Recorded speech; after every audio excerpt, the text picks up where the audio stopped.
Now I'll turn the floor over to the chair of the Great Lakes Legislative Caucus, Wisconsin Representative Corey Mason.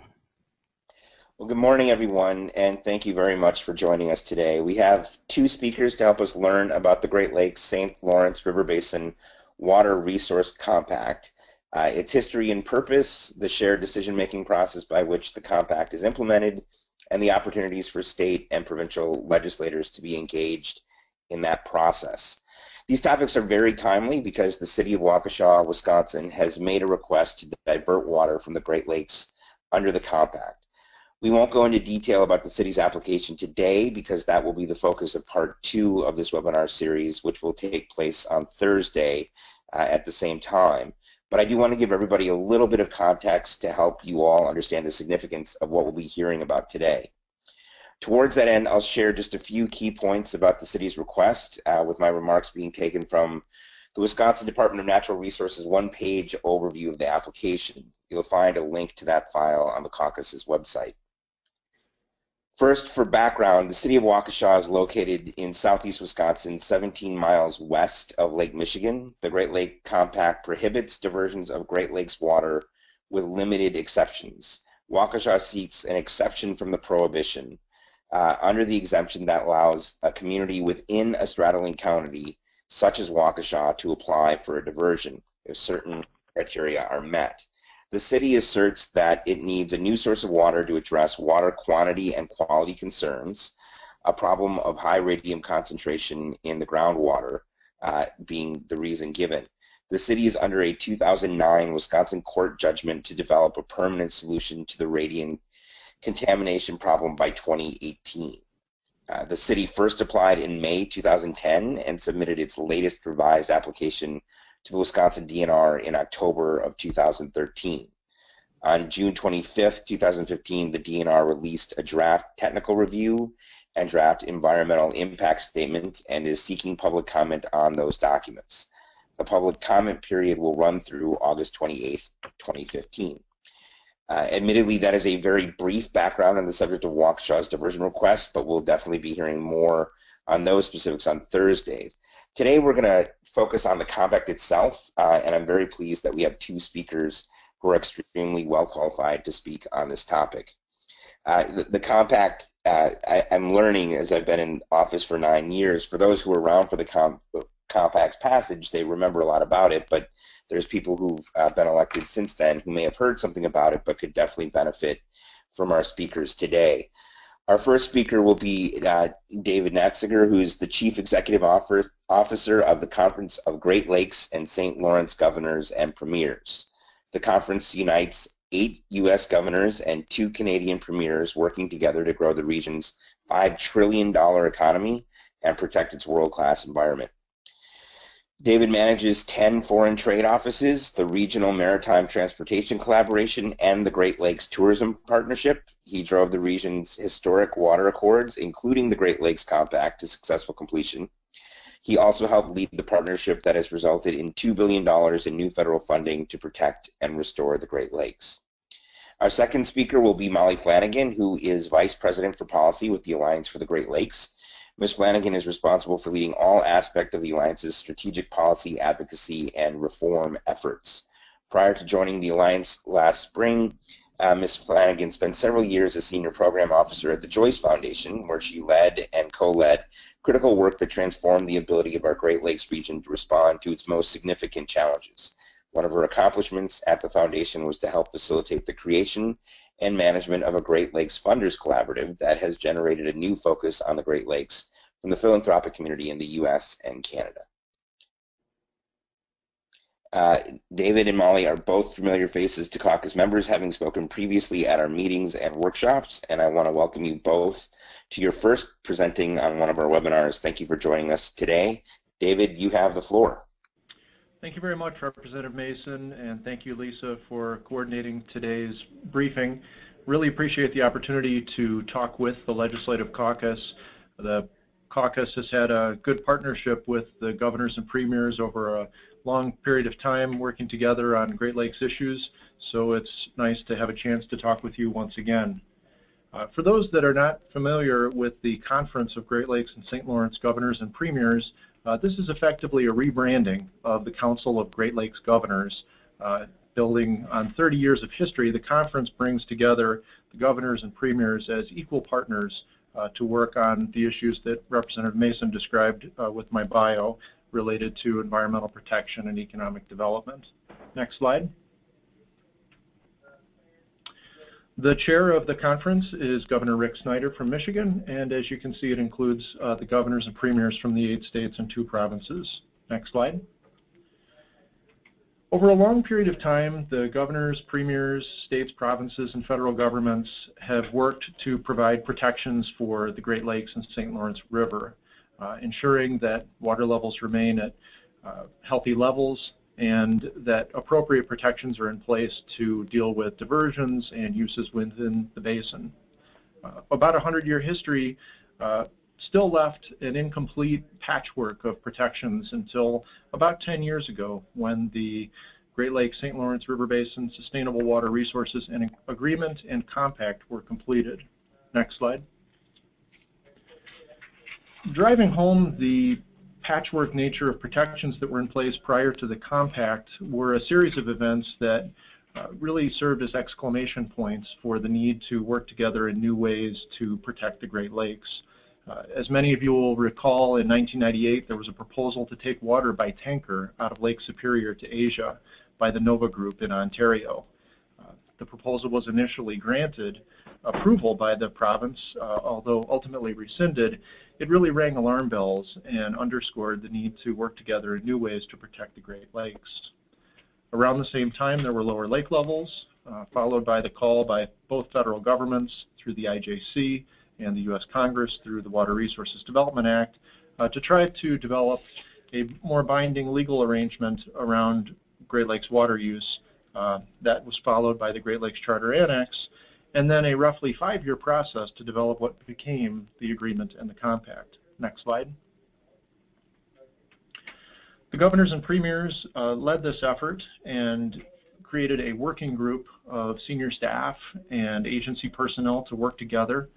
An advisory group was created representing about 24 of the key stakeholder groups around the region, environmental interests, agricultural groups, business groups, and many others.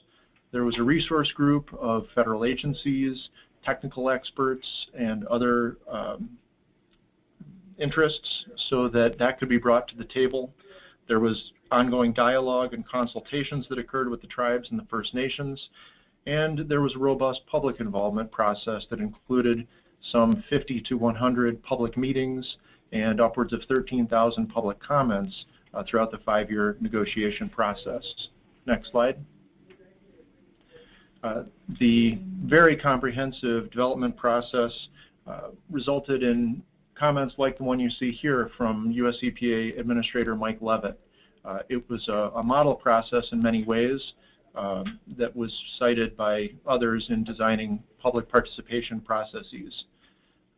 The result of all of this was in 2005, next slide, was 2 agreements, and this 2-agreement structure was necessitated by the legal limitations on the kinds of agreements that states and provinces can enter into across the international border.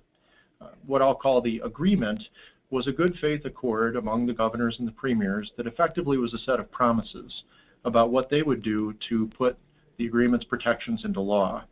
The means by which that would be accomplished was through provincial law on the one hand and through the interstate compact for the states on the other hand. Next slide. The Great Lakes Compact is a legally enforceable contract among the Great Lakes states. It has a compact council to coordinate implementation and follow-through, and to become legally effective, it requires ratification by each of the 8 state party legislatures and also consent by the U.S. Congress. Next slide. The state ratification process took approximately 3 years. Minnesota was the first state to ratify the compact under the leadership of Senator Ann Rest and others in the state.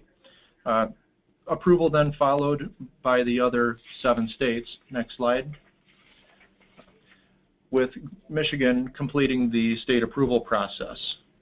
Following that, the compact went to the U.S. Congress, Next slide. Where it received bipartisan support and passed in both the Senate and the House, and then was signed in October of 2008 by President Bush. As illustrated on this slide and the previous one, support was overwhelming for the compact. More than 95% of all state legislators voted in support, and a similar majority voted in favor in the U.S. Congress. Next slide. This slide illustrates the approval process that occurred in both Ontario and Quebec. Some of the mechanics are a little bit different in terms of how that occurred in each province. Nevertheless, the agreement and its protections are now fully in place across the border in both provinces and the U.S. states. Next slide. In terms of substance, the compact is a comprehensive framework for managing water use from the Great Lakes St. Lawrence River Basin. Its high points include a prohibition on diversions with limited exceptions, as Representative Mason noted at the top of the call.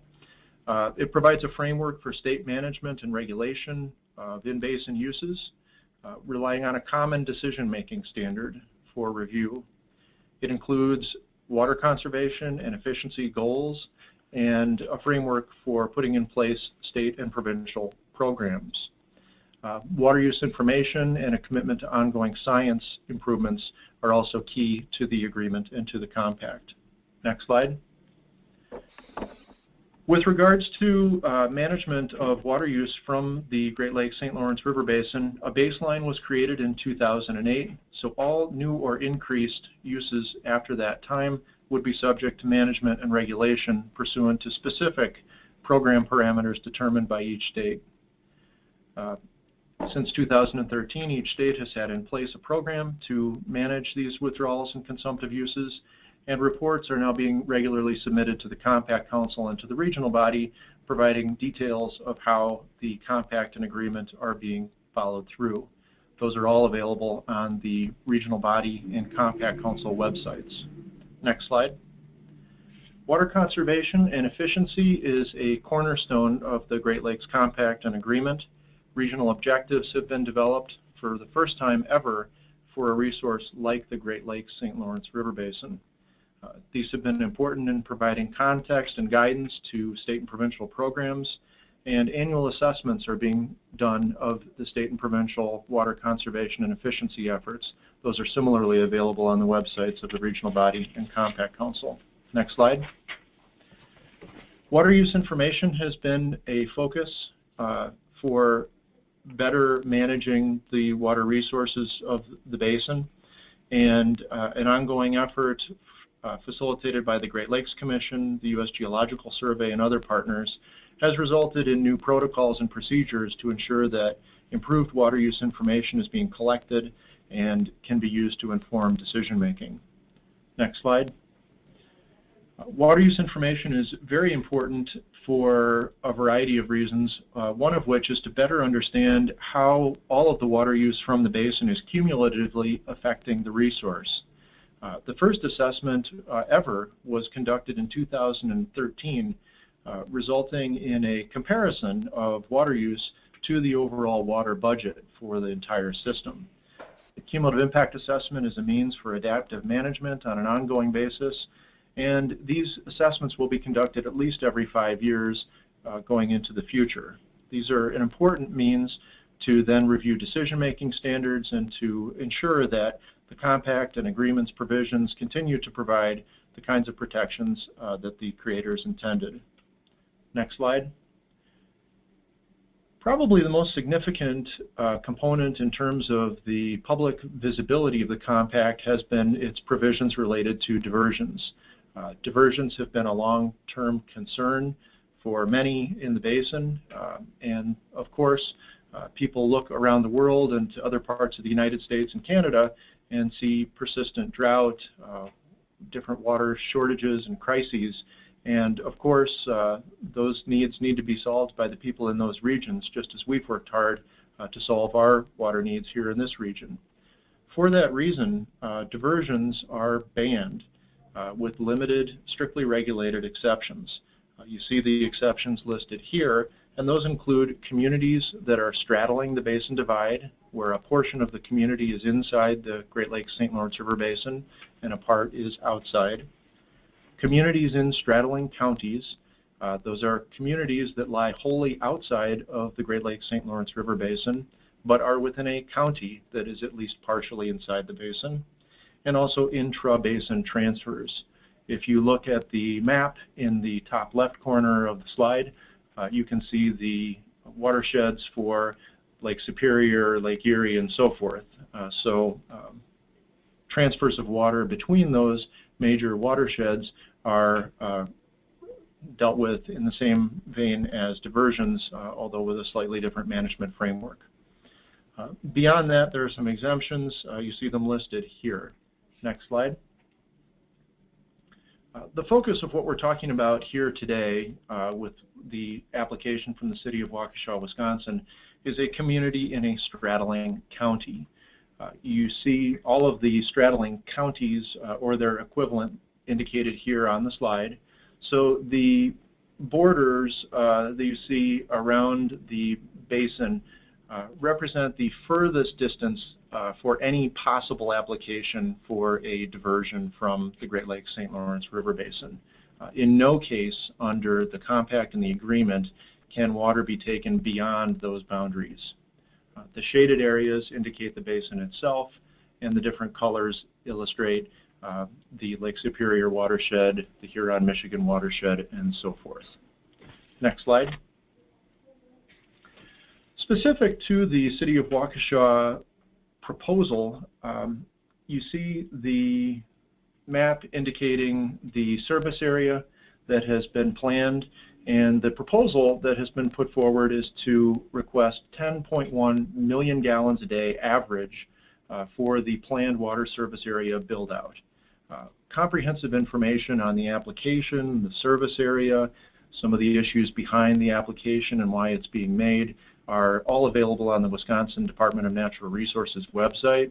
It's been a long process that the city and the department have been working through, so there is very thorough information that I think if you printed it out would probably be a couple of phone books at least. Next slide.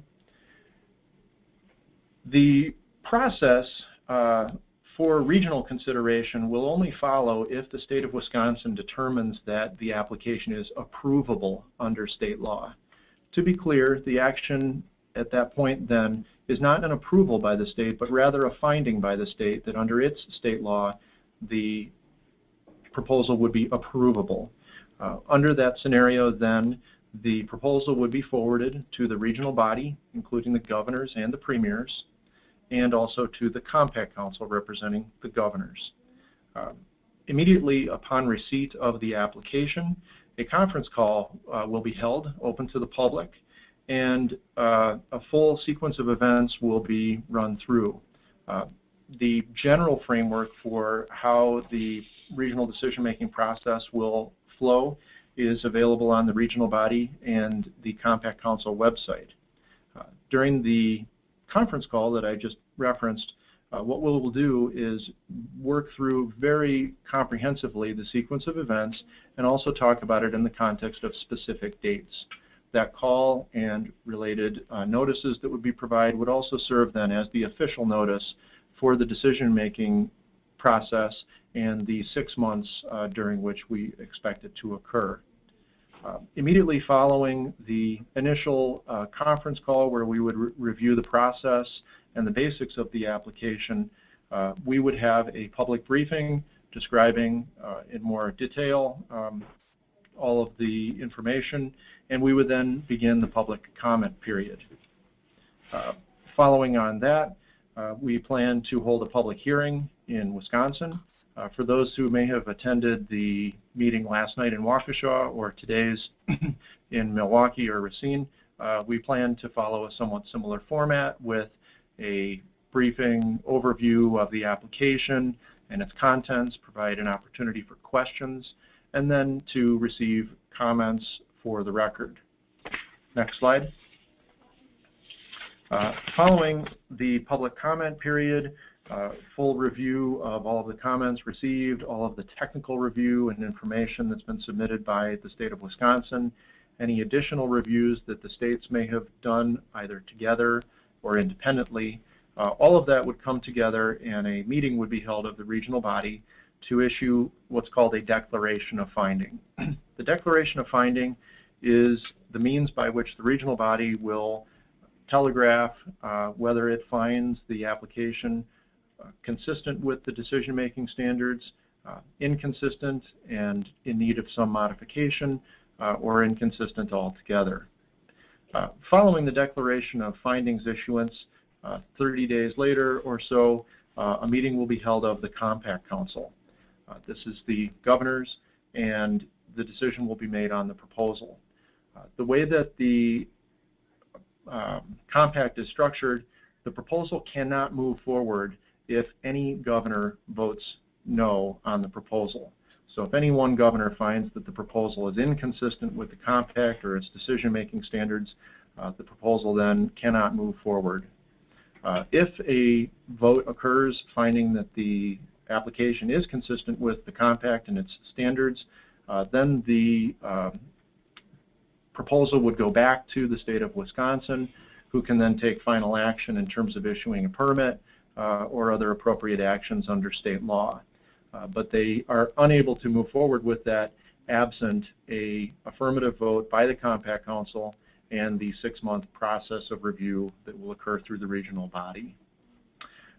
Many people have asked what happens if a no is issued, what recourse would an applicant have, and effectively the recourse that's available is to pursue a legal remedy, most likely under the terms of the compact through federal court, or if there were an issue specific to state law or some procedural issue that occurred within the state of Wisconsin, then remedy would be pursued through state courts. Next slide. I've obviously covered a lot of ground in a short period of time. I hope to address any questions that you may have today. I would also be happy to make myself available at any time to talk with you on the telephone. We've done a series of briefings and meetings in different states over a long period of time, and if there's ever any interest in having a longer discussion, we'd be pleased to work with you to come to your state and talk with people, or otherwise make sure that you have all the information that you need to participate in this process. With that, I'll wrap up and look forward to the discussion. Again, thank you very much for the chance to talk with you today. Well, Dave, thank you very much. We have a few minutes for questions. If you have questions, please remember to type your questions and to raise your hand on the icon to indicate to Lisa that you'd like to pose a question. Dave, I had a question for you just on the timeline of it. You mentioned you thought the process would take 6 months from start to finish. Is that an estimated timeline, or is that sort of set forth by the rules of the compact? And if the governors were to find a modified finding, sort of, does that mean that the process starts all over, or are the terms and conditions of that modified finding something that gets implemented immediately by the respective state? Good questions. I am joined here by Peter Johnson, our Deputy Director, who's an attorney on our staff and has been very involved with developing all the procedures and so forth. So I'll take a run at it and then ask Pete to chime in if I say anything that doesn't line up exactly with how things will run. The 6-month time frame is a goal, and one that the members of the regional body and the Compact Council will endeavor to meet. I think that given how long the process for the city of Waukesha has been here in Wisconsin and the court order that they are under to meet water quality standards, the hope would certainly be that we could move through the process within that 6-month time frame. Of course, if unexpected issues arise or there's a need for additional time, that can be considered as appropriate by the governors, premiers, or their designees on the regional body or Compact Council. With regards to the findings themselves, there's a process that's broadly described in the agreement and somewhat in more detail in the sequence of events around how the regional body will work to try to develop consensus in its declaration of finding. However, it is possible that you would see some differences of opinion in the final finding. If that's the case, a few different things could occur. The Compact Council then, when it votes, could issue a conditional approval whereby it might say the following standards have been met. We find that other standards could only be met if the following conditions were attached or something along those lines. So that's certainly possible, and of course it remains an option if anyone did ultimately find that the proposal failed to meet one or more of the standards and then just simply voted no. If that no vote occurs, then the process comes to an end. There would always be the possibility of a resubmission, but that would have to begin the process anew. This is Pete speaking. Just to clarify a little bit on the timeline, Dave is absolutely correct. It's an endeavor to complete in 6 months, but it does, that time frame reflects a series of dates and deadlines that are actually in the agreement and the compact itself. So, for example, technical reviews to be done by the other states or collectively as they wish need to be done within certain time frames.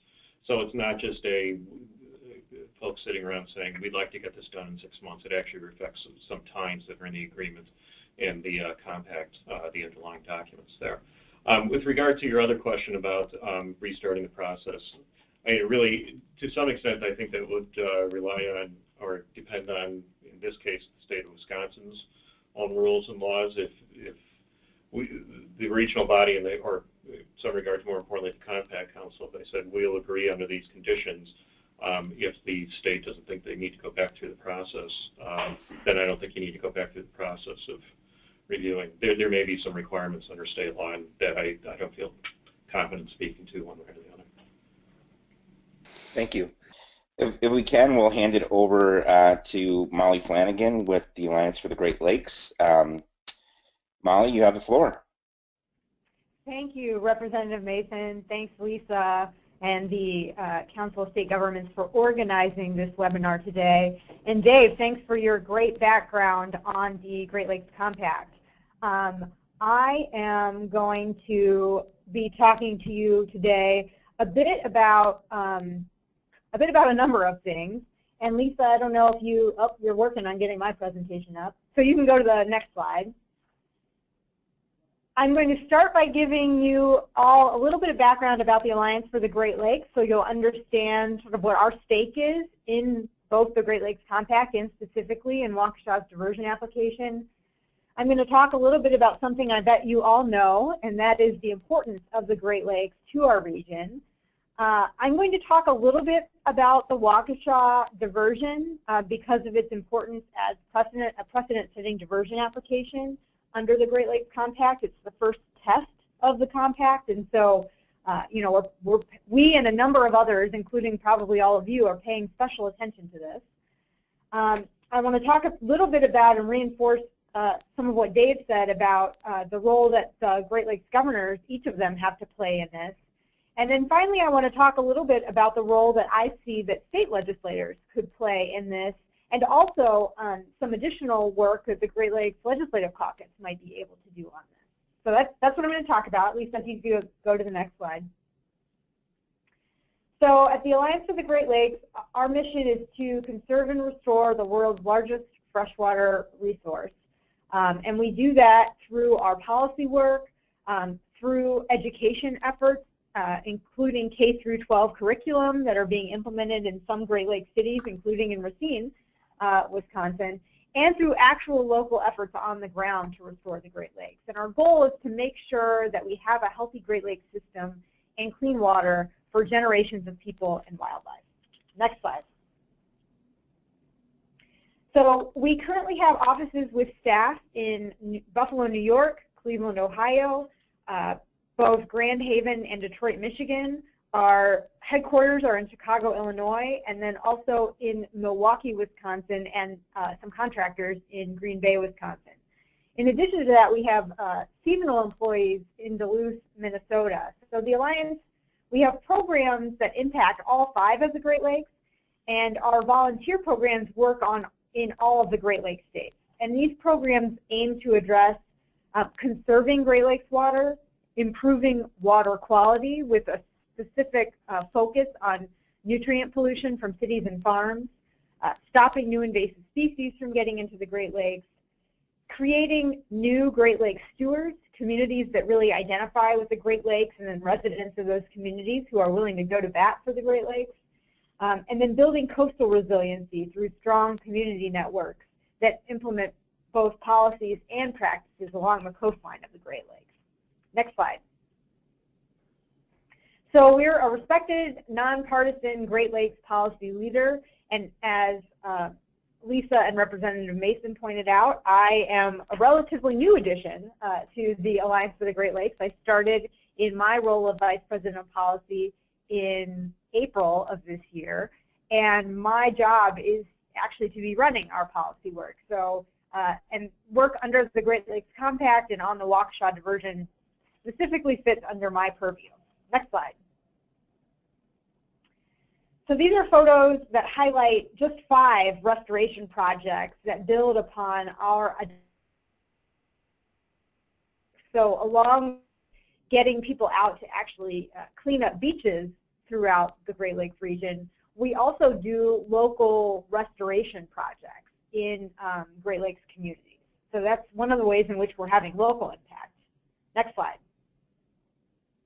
And this is one of my favorite pictures of a group of Adopt a Beach folks. Our Adopt a Beach program is active in all 8 Great Lakes states, and it engages more than 15,000 people across the region each year in cleaning up Great Lakes beaches and making that connection to the Great Lakes. Next slide. For the 4th year in a row, the Alliance for the Great Lakes has received the Charity Navigator's coveted 4-star rating. It's the highest possible rating, so there aren't 5 stars, there are only 4. And it's in recognition of our sound fiscal management, commitment to accountability and transparency, and only 7% of charities achieve this rating for 4 consecutive years in a row. So we actually have it 5 years in a row. And along with our work on policy, we also serve as a co-chair of the Regional Healing Our Waters Coalition, which I think many of you have probably heard of, that works to get Great Lakes Restoration, Federal Great Lakes Restoration Initiative dollars, and then deploy those dollars in in your states and your communities to do actual cleanup and restoration projects. Next slide. So now I'm going to transition into just some fun facts about the Great Lakes and why they're so important to our region. I'm sure you've heard that the Great Lakes contain 20% of the Earth's fresh surface water, 95% of the fresh surface water in the United States. If the Great Lakes region were a country, it would have the 3rd largest economy in the world, so that's a pretty big deal. Number 3 in the world if we were our own country. The Great Lakes also support a world-class fishery and numerous recreational and tourist activities that are important to quality of life in our region and pump dollars into local economies. Next slide. The Great Lakes provide drinking water to over 40 million people. That includes 1 in 10 Americans and 1 in 4 Canadians. Next slide. So the Alliance played a role in negotiating and passing the Great Lakes Compact, and I was personally involved. I feel like I've really come full circle on this issue because I actually started my work on the Great Lakes Compact when it was still called Annex 2001, and my first job at the Ohio Environmental Council. So my very start in the Great Lakes was working on the Great Lakes Compact. And then when I went to work for the National Wildlife Federation, I was a member of the advisory committee that Dave Naftzger mentioned, and my primary responsibility at NWF was to work toward first a negotiated agreement among the states, and then really working toward adoption of the Great Lakes Compact in all 8 Great Lakes states. So I know I've had the opportunity to work with some of you on the phone personally, and some of you who are newer to your legislatures. I have not had a chance to work with you personally, but we'll look forward to doing so on this and other issues. During my time at the Joyce Foundation, we funded organizations across the region that were working on Great Lakes Compact implementation, and we were keeping an eye on Waukesha's diversion application. So I'm excited now to be back in the advocacy community for this first test of the Great Lakes Compact. Next slide. Of course, this is just a funny slide that's meant to illustrate that the primary reason the region moved forward with the Great Lakes Compact was to prevent diversions of water out of the Great Lakes. And Dave went into a lot of detail about the exception standards, and I'm not going to repeat that information, but just to remind you that one of the big motivating factors in the region was to prevent diversions of water outside of the Great Lakes region, and then also to make sure that in the Great Lakes region that we were managing our water responsibly so it would be available for future generations and economic development.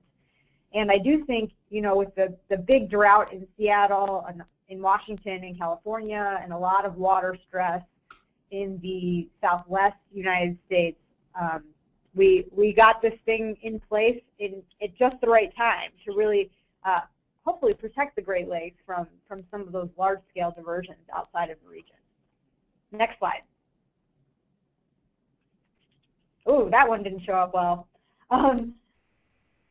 Once known for its healing waters, Waukesha now faces water problems and is looking for a solution to its radium-contaminated groundwater.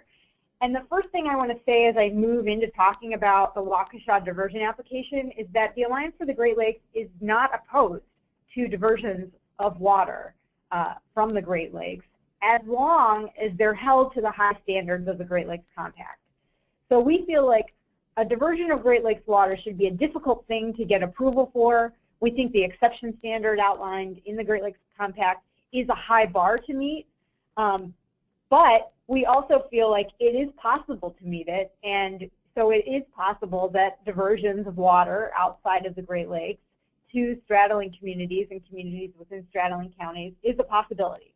So that's just one thing I wanted to be clear about. We're not flat out opposed to diversions at the Alliance. Next slide. This map is just meant to orient you to where Waukesha is within the Great Lakes Basin. And as I mentioned previously, this is a critical application because it is the first test of the Great Lakes Compact. It's going to set a precedent for future diversion requests.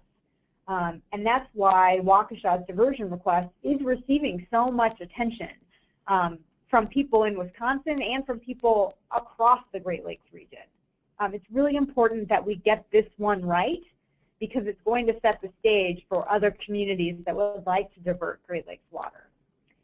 And after a 5-year review of Waukesha's application, the Wisconsin Department of Natural Resources announced a preliminary decision in June 2015 that it believed the city's request to tap Lake Michigan water could be approved under the Great Lakes Compact.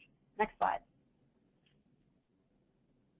I'm actually rather jealous of Dave Naftzger's slide that showed Waukesha and the specifics of its application, but this is meant to show you where Waukesha actually sits within Waukesha County, very clearly a county that straddles the Great Lakes Basin Divide.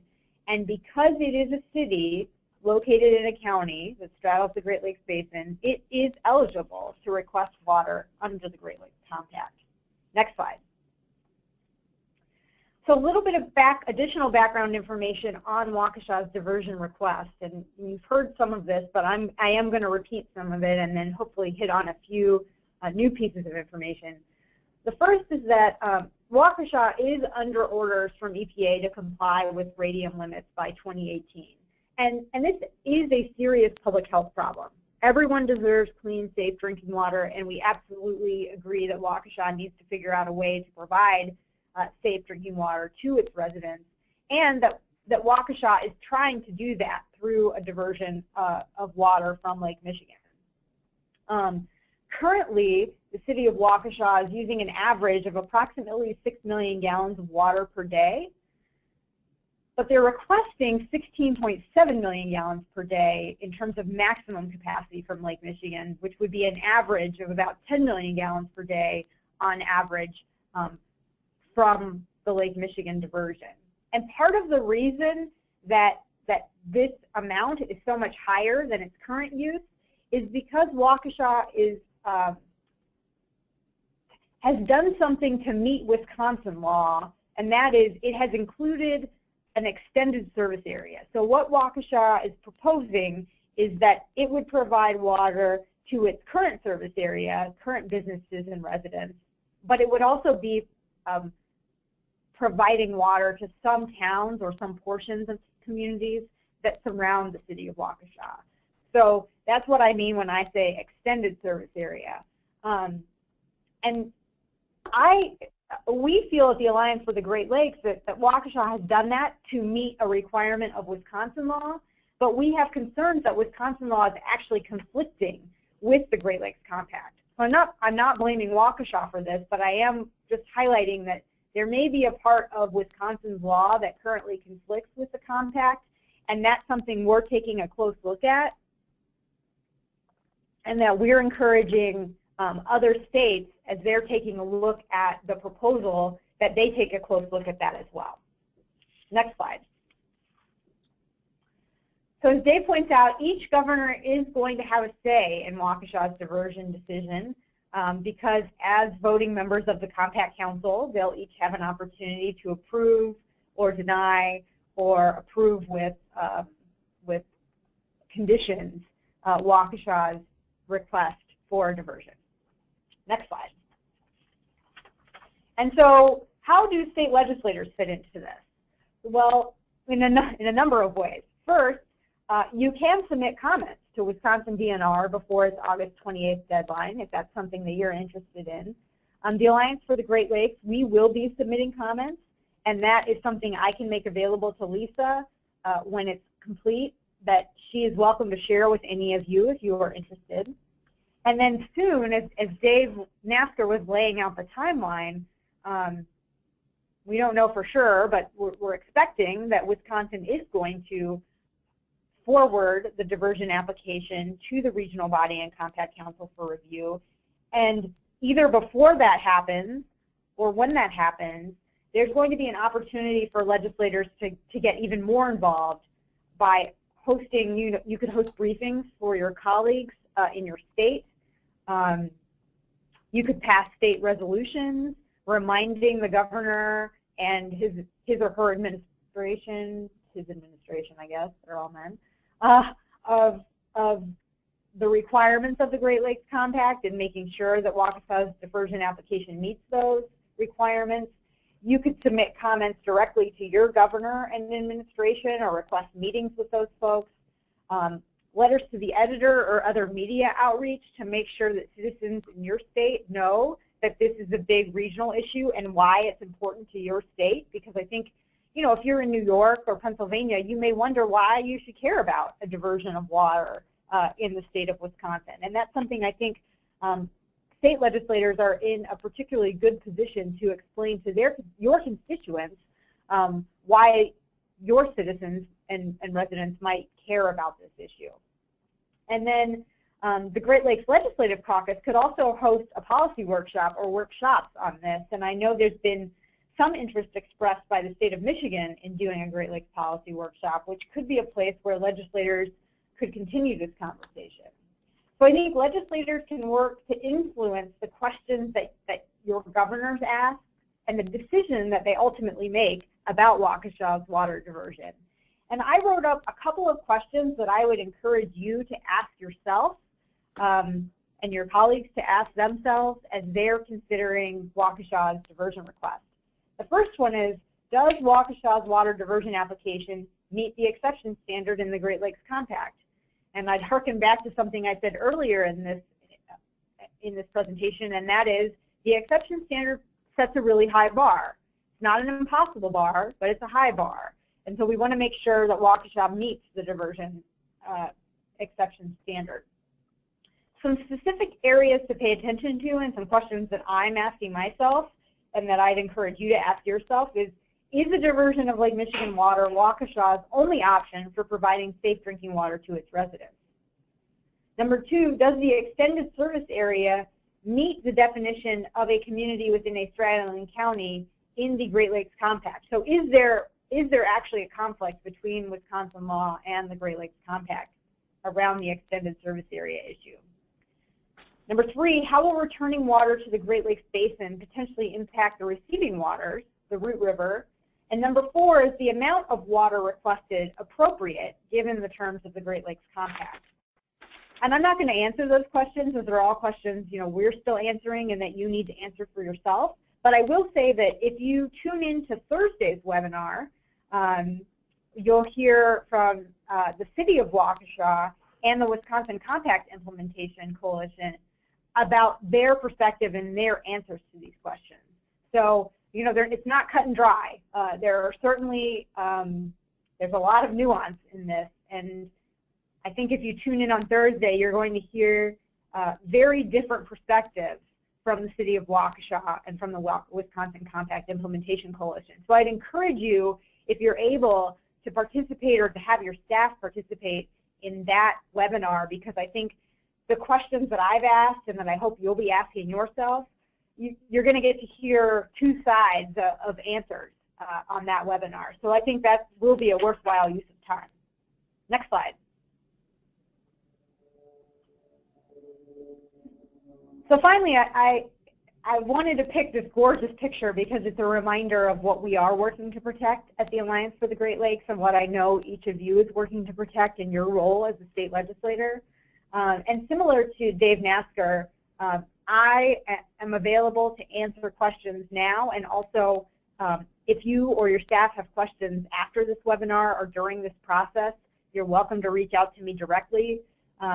I'm also available to come to your state and talk to other state legislators that have an interest in this. So if that's something that you're interested in, don't hesitate to reach out to me about that either. I have a long history with this issue, and I'm happy to answer any questions you have now or later. Thanks, Lisa and Representative Mason. I'll turn it back to you. All right, so we do have a question from Senator Janet Bewley from Wisconsin. What is, Molly, can you explain who the compact implementation, is it the council? I apologize for drawing a blank on the name. Coalition, yes, the Compact Implementation Coalition, and who are they and how are they funded is the question. So the Wisconsin Compact Implementation Coalition includes a number, and I don't know the exact number, but a number of mostly Wisconsin-based environmental advocacy organizations that worked on getting the Great Lakes Compact adopted and implementation legislation adopted in the state of Wisconsin, and they have strong opinions about Waukesha's diversion application. I believe you can learn more about that group of groups by visiting protectourgreatlakes.org. And in terms of how that organization or group of groups is funded, I'm not sure exactly how everyone is funded. I think many of the organizations have their own funding from members and foundations to do work on the Great Lakes Compact and Waukesha's diversion application. But to understand exactly where they're getting funding from and sort of exactly which organizations are getting funding from where, you probably have to check with those organizations yourself. But I do know many of them are member organizations and they get donations, and then many of them also receive foundation funding.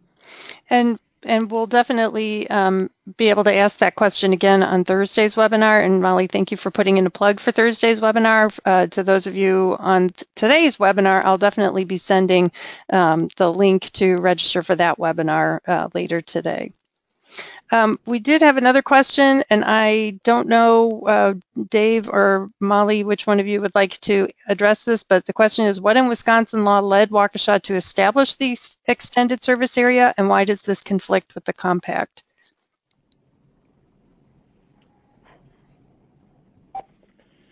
This is Dave. Just initially, my understanding is that the state law was put in place a number of years ago, and the goal was really to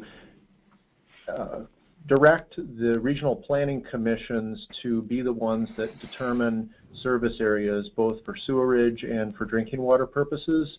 As a public policy management tool, the department felt like it was important to have long-range plans around which water systems could build infrastructure for, secure long-term financing, and so forth. What exactly motivated it and its particular elements, I would refer those questions to the Wisconsin Department of Natural Resources. And if there's a particular interest or something beyond the general description that I've been able to provide, please let me know and I can connect you with the right staff. Okay, and then Dave, one more question for you, and this is from me, just for clarification. You showed a map of the straddling counties and you indicated that diversion requests cannot come from communities beyond those straddling counties. So if I understand correctly, Indianapolis, Indiana, or Springfield, Illinois cannot even consider making a diversion request. Correct, and also there was the concern about counties expanding borders to try to get around that. The county borders as of the effective date of the compact are the furthest distance that the water can travel. So the lines that were illustrated on that map are the lines forevermore. Great, thank you. Representative Mason, I don't see any other questions in the queue, so I'll turn it back to you. Okay, great. Well, I have a few short announcements to share. First of all, I do hope we will take time to thank our presenters. Dave and Molly did a fantastic job. It was great to have that level of expertise and background for this very important process. I have a few announcements to share with caucus members. First, I hope you'll all join us in 2 days on Thursday at the same time, same channel, for part 2 of our webinar series on the Waukesha diversion request. On Thursday's webinar, we'll hear from 2 speakers who will take opposite positions on the issue. They'll share with us detailed information on the city's application, the reasoning for or against the application as it now stands, and be available to answer questions. If you haven't registered yet for the webinar, please visit the events page on the caucus's website to find the registration link. And finally, the caucus's annual meeting in Buffalo is just over a month away. The meeting will take place on September 25th and 26th at the Embassy Suites, and we have a program planned for everyone. Caucus members received a call for resolutions last week from Lisa. We're developing a new process for considering resolutions at this year's meetings to help us get proposed resolutions out to members in advance of the meeting. Members should send their resolutions to Lisa no later than Friday, September 4th. Remember, a resolution may only be submitted by a caucus member, and that member or his or her designee must attend the annual meeting in order to present the resolution and answer questions. In addition, resolutions should have regional significance, address issues that are timely and of pressing concern to the region, delineate desired outcomes, and include specific directions for follow-up actions. If you have questions about the resolution process, please contact Lisa Hanairo. And again, I do hope that we will hear from many of you on Thursday for part 2 of this webinar, and hope to see many of you at our annual meeting in Buffalo, New York. And with that, I will again thank Molly and David for their presentation, and also thank Lisa for her excellent work in putting this webinar together. Lisa? Thank you, Representative Mason, and thank you to our speakers and our participants today. Remember that you can view any of these webinars at any time by visiting the Great Lakes Legislative Caucus website or CSG Midwest's YouTube channel at the addresses you see on the screen. I'll put these links in the email messages that you'll all receive in follow-up to this webinar, and I'll also include a link to register for Thursday's webinar. Please take a minute to fill out the short survey that's going to pop up as soon as we're done. Your feedback really does help us to improve these webinars, and I hope you'll let your colleagues know about these webinars, because we're intending them to be a helpful resource for all of you to stay up to date on issues that affect the Great Lakes. This concludes our webinar. Enjoy the rest of your day, everyone.